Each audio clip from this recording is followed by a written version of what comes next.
നമസ്കാരം. നവംബർ 26 ഭാരതത്തിന്റെ ചരിത്രത്തിലെ സുവർണ അക്ഷരങ്ങളിൽ എഴുതപ്പെട്ട ദിനം. ഇന്ത്യക്കാർക്ക് സ്വന്തമായി ഒരു നിയമം, സ്വന്തമായി ഒരു അസ്തിത്വം ലഭിച്ച ദിനം. ഇന്ത്യൻ ഭരണഘടനാ ദിനം. സ്വാതന്ത്ര്യം ലഭിക്കുന്നതിന് മുന്നേ തന്നെ 1946 ഭരണഘടനാ നിർമ്മാണ സഭ രൂപീകരിക്കപ്പെട്ടു.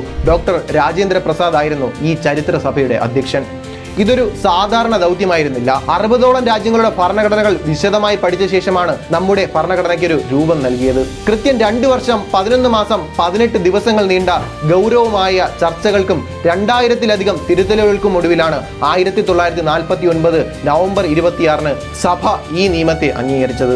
തുടർന്ന് 1950 ജനുവരി 26 ഈ ഭരണഘടന പൂർണ്ണമായി നിലവിൽ വരുന്നത്. നേരത്തെ ഈ ദിനം നിയമദിനം എന്ന് മാത്രമായിരുന്നു അറിയപ്പെട്ടിരുന്നത്. എന്നാൽ ഭരണഘടനയുടെ ശില്പിയായ ഡോക്ടർ BR അംബേദ്കറിന്റെ 125ാം ജന്മവാർഷികത്തോടനുബന്ധിച്ച് 2015 നവംബർ 26 ഔദ്യോഗിക ഭരണഘടനാ ദിനമായി കേന്ദ്ര സർക്കാർ അംഗീകരിച്ചു. ഇത് വെറും ഒരു നിയമപുസ്തകമല്ല, 140 കോടി ജനങ്ങളുടെ അവകാശങ്ങളുടെയും നീതിയുടെയും സ്വാതന്ത്ര്യത്തിന്റെയും കാവൽ കോട്ടയാണ്. നമ്മൾ ഓരോരുത്തരും തുല്യരാണെന്നും ഈ രാജ്യത്തിന്റെ പരമാധികാരം ജനങ്ങളിലാണെന്നും ഇത് ഉറക്കെ പ്രഖ്യാപിക്കുന്നു.